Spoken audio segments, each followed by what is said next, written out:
is a special feeling in Oldsmobile. There is a special feeling in Oldsmobile. All right, today I am going to tackle my skills at paint repair. So I've got this scrape that somebody put some brush strokes on. I'm going to sand it down. I've got my sandpaper, different grades. I've got my primer. I've got my factory white GM paint. And I have two different cans of clear coat. I'm not sure why I have two. And I've got a Coke because I'll need a sugar and caffeine. So let's see how I do on this. All right, so I noticed that there's this little black area here that needs to be painted. So what I think I'm going to do is I'm going to take this whole piece off, sand this, and that way I can make a clean line around my paint area. So I don't have to feather it. I'll use this as a sharp line, this is a sharp line, and use this little mold piece as a sharp line. And then I'll just have a little feathering to do right up here. So let's do that.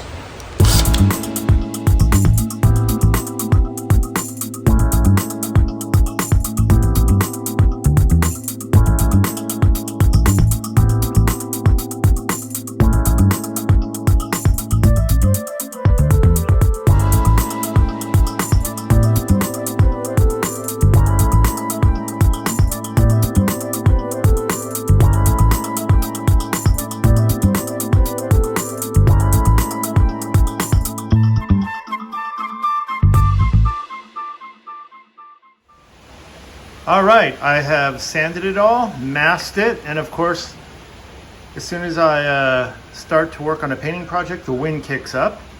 Springtime in the desert. So let's see if I can't do this without getting paint all over the garage and everything.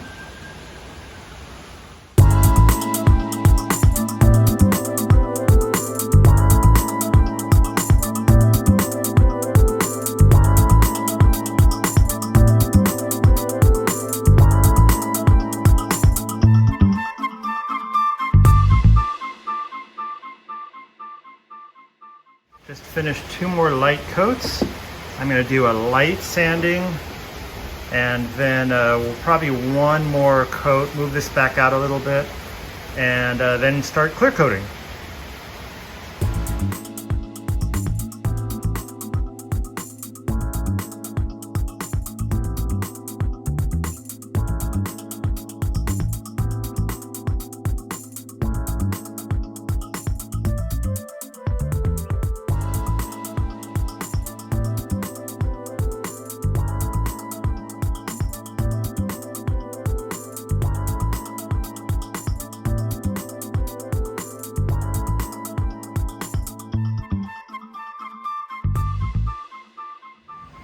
All right, I've done several coats of white. I've kind of blended it in here, sanded it down, dried it out, and I think I am ready for the first clear coat. And I'll probably do two clear coats and do a little bit of feathering here.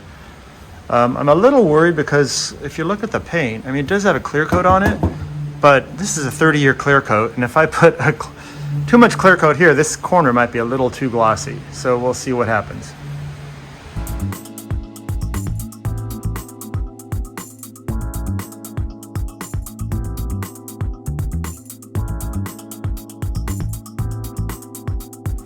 All right, this is after two coats of clear coat, which I think the clear coat, I don't know how this comes on video, but it really looks good to me. My fear is that this is going to look like a brand new paint job, and the rest of the bumper is not new. So I'll let it dry a little bit before I take everything apart and see what it looks like.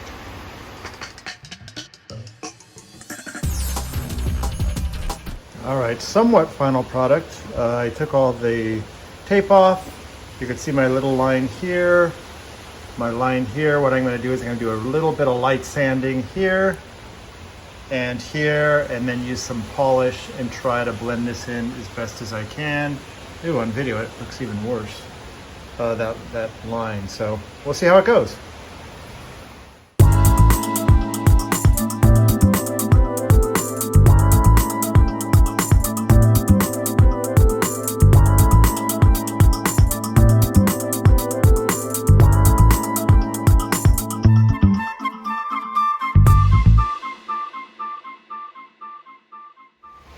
All right, finished product, put it all back together. Here you go. You can see a slight color difference between the bumper filler and the paint. And here is my feathering. You can see a line in the sun because that gloss is way glossier than the original. But if you look at it from the side, I don't know. Can't really tell. Who knows? Probably a month or two in this desert sun and that gloss will go away and it all blend in. So overall, I'm pretty happy with it. Glad it worked out and kind of confirmed that it's not that bad to do paint. So maybe I'll attack these mirrors, which are just really in sad shape. Anyway, thanks for watching. And if you guys have any painting tips, let me know because I'm just a newbie at this and trying to figure it all out. Thanks.